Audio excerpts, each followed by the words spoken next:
کئی مولوی بھی کہتے ہیں کہ عقیق اور زمرد جو پتھر ہیں لونگ انگوٹھی میں ڈلوا لیں تو قسمت بدل جاتی ہے۔ کئی لوگ پوچھتے ہیں کہ استاذوں نے ووٹ کس کو دیا؟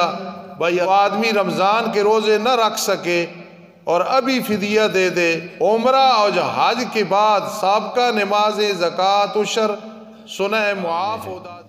دل کی گہرائیوں سے دعا کرنی ہے، اللہ مجھے پتہ ہے ہماری کئی باتوں پہ اعتراض ہوتا ہے، لیکن ہم جو بات ٹھیک سمجھتے ہیں اس کو ٹھیک ہی سمجھتے ہیں۔ یہ ایک اللہ کی نعمت ہے مدرسے کے لیے، میرے لیے، آپ کے لیے، طلباء کے لیے۔ دل کی گہرائیوں سے دعا کرنا اللہ پاک حاجی صاحب کی زندگی دراز فرمائے اور ان کا سایہ ہم پہ تا دیر فرمائے۔ آخر پریشانی تو ہوتی ہے، میں آیا، میرا ایک لحاظ سے بالکل ابتدائی دور تھا، تو حاجی محمد حنیف صاحب، حاجی محمد یعقوب صاحب، چودھری صاحب، حاجی بشیر صاحب وغیرہ اور کتنے ہمارے بزرگ زندہ تھے، آج ان کی شفقتیں نظر نہیں آتی۔ تو جو باقی ہیں جن میں سے حاجی عبدالرشید صاحب بھی ہیں، میرے لیے یہ بہت بڑی نعمت اور انعام ہے۔ دعا کرنا، میں بہت کمزور ہوں، ان لوگوں کے بغیر چلنا بڑا مشکل نظر آ رہا ہے۔ اللہ پاک میرا بھی اور ان کا بھی سبب بنائے گا انشاءاللہ، لیکن دعا خصوصی کرنی ہے۔ اسی لیے میں نوجوان حضرات کو آگے لے کے آؤں، کوئی نائب صدر بنا دیا، کوئی نائب محتمم بنا دیا، کوئی ناظم بنا دیا۔ قیامت تک یہ سلسلہ تو جاری رکھنا ہے اور رہے گا انشاءاللہ، اللہ توفیق نصیب فرمائے۔ دوسرا، میرا یہاں شاگرد بڑا وفادار مولوی زاہد صاحب بیٹھے ہیں، اللہ نے انہیں بیٹا دیا، 3 دن کے بعد اللہ نے لے لیا، اللہ کی مرضی۔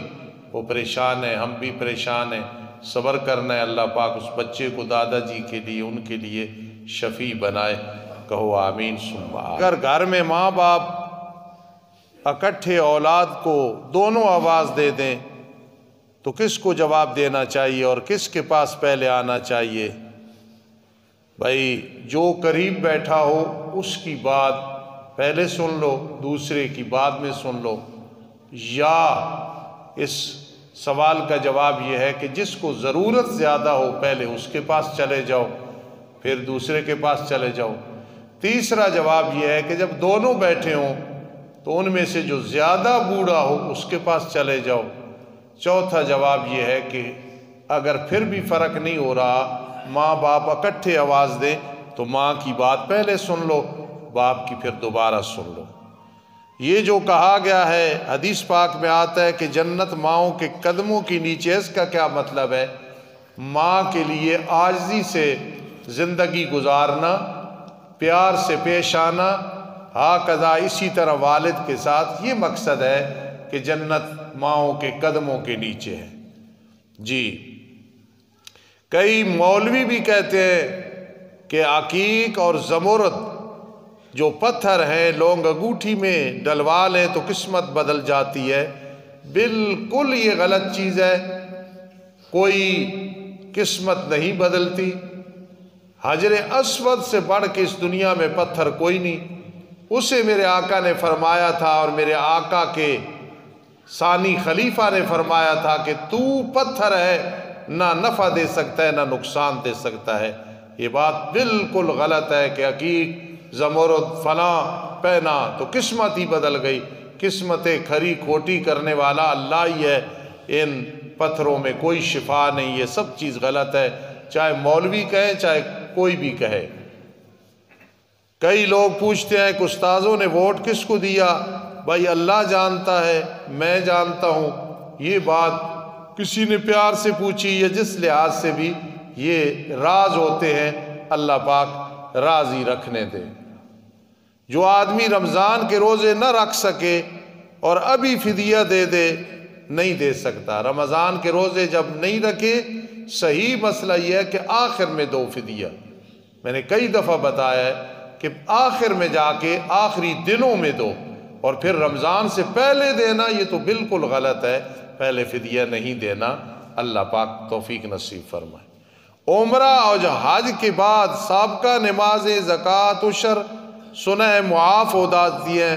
یہ میں نے زندگی میں کھلے طور پہ مسئلہ بیان کیا اور کرتا رہوں گا انشاءاللہ۔ عمرہ ہو، حج ہو، جہاد ہو، اعتکاف ہو، بخاری و مسلم پڑھانا ہو، دین پڑھانا ہو، جو نماز ذمے ہیں وہ قضا کرنی پڑے گی، یا پھر نصیحت وصیت کرنی پڑے گی کہ بعد میں فدیہ دے دینا اگر طاقت نہیں۔ ہاں قضا روزے، ہاں قضا زکوٰۃ جتنی رہ گئی ہے سب میں، عمرے سے، حج سے، جہاد سے، دین پڑھانے سے، قرآن سنانے سے، اعتکاف مسجد نبوی میں چاہے بیٹھے، یہ جتنے فرائض ہیں یہ اسی طرح ذمے رہیں گے، اس غلط فہمی میں نہ رہنا۔ اور آگے میرے عزیز نے لکھا کہ قرآن میں آتا ہے ان الحسنات یذھبن السیئات، اس کا یہ ترجمہ غلط ہے۔ اس کا ترجمہ یہ ہے کہ نیکیاں گناہوں کو مٹا دیتی ہیں، یہ نہیں آیا کہ نیکیوں سے فرض ساقط ہو جاتے ہیں۔ اگر وہ ہوتا تو عبارت ہوتی ان الحسنات یسقطن السیئات۔ عطا الرحمن صاحب مجھ سے زیادہ علم والے ہیں، ان سے پوچھ لینا، پھر یسقط نہ ہوتا، یہاں یذھبن آیا ہے۔ نیکیاں گناہوں کو مٹاتی ہیں، فرائض واجبات عشر زکوٰۃ کو معاف نہیں کراتی۔ اللہ پاک عمل کی توفیق نصیب فرمائے۔ الحمدللہ رب العالمین۔